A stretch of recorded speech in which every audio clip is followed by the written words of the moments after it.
ନବରଙ୍ଗपुର ଜିଲ୍ଲାର ତିର୍ତ୍ତୋଲ ବ୍ଲକ ସ୍ଥିତ ନିମକଣାଠାରେ ଥିବା କୃଷି ବିଜ୍ଞାନ କେନ୍ଦ୍ର ପରିସରରେ ଯୋଗ ଦିବସ ପାଳିତ ହୋଇଯାଇଛି। ମହିଳା ବୈଜ୍ଞାନିକ ସସ୍ମିତା ପୁରୋହିତଙ୍କ ତତ୍ତ୍ୱାବଧାନରେ ଆଖପାଖ ଗାଁର ମହିଳା ଓ ପୁରୁଷମାନେ ଏଥିରେ ଯୋଗ ଦେଇ ଯୋଗ ଶିକ୍ଷା କରିଥିଲେ। ହେଲେ ଖୋଦ୍ କୃଷି ବିଜ୍ଞାନ କେନ୍ଦ୍ରର ବୈଜ୍ଞାନିକ ଓ ଷ୍ଟାଫ୍ ମାନେ ଅନୁପସ୍ଥିତ ଦେଖାଯାଇଥିଲା। ତୃଷ୍ଣା ତୃପ୍ତି ନାୟକ, ଘର ନିମଗଣା। ଏଇଠି ଆଜି ଆନ୍ତର୍ଜାତିକ ଯୋଗ ଦିବସ କରାହେଉଥିଲା। ମ୍ୟାଡାମ ସମସ୍ତଙ୍କୁ ଯୋଗ ବିଷୟରେ ଶିଖେଇଲେ।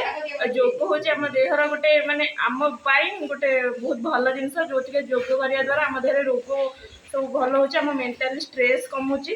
ଆଉ ଆଜିକାଲିକା ଦୁନିଆରେ ଯେଉଁଭଳି ଆମେ ଡିପ୍ରେସନରେ ସବୁ ୟଙ୍ଗ ଜେନେରେସନ୍ ହେଉଛି, ଆମ ଡିପ୍ରେସନକୁ କମ୍ କରିବା ପାଇଁ ଯୋଗ କରିବା ନିହାତି ଦରକାର।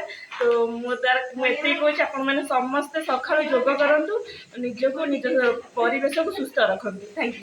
हाँ मुझे सस्मिता पुरोहित मुझे साइंटिस्ट अच्छी कृषि विज्ञान केन्द्र जगतसिंहपुर।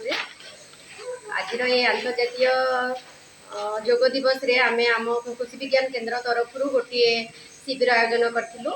आपण मैंने ठीक जानी आमर पुरातन सभ्यता जोग चली आसी। मात्र आमर प्रत्येक वर्ष जून मासर 21 तारीख को आम अंतर्जातीय जोग दिवस रे पालन करा जाउची। एटा आमर 2014 रु आरंभ होईची। आमे एक्चुअली आमे जदि जोग करवा तो ये कौन कर शारीरिक और मानसिक हिसाब रे ये बालांस रखुची एवं एथिरे आमर मानसिक चाप कम रोचे। आमे जदि प्रत्येक दिन जोग करवा यह आम शरीर रे रोग प्रतिरोधक शक्ति बढ़ेइबो। आमर प्रत्येक मसल्स हो कि नर्व हो ताकू active करिवो।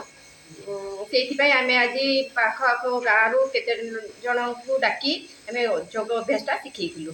Bureau report news plus Odia.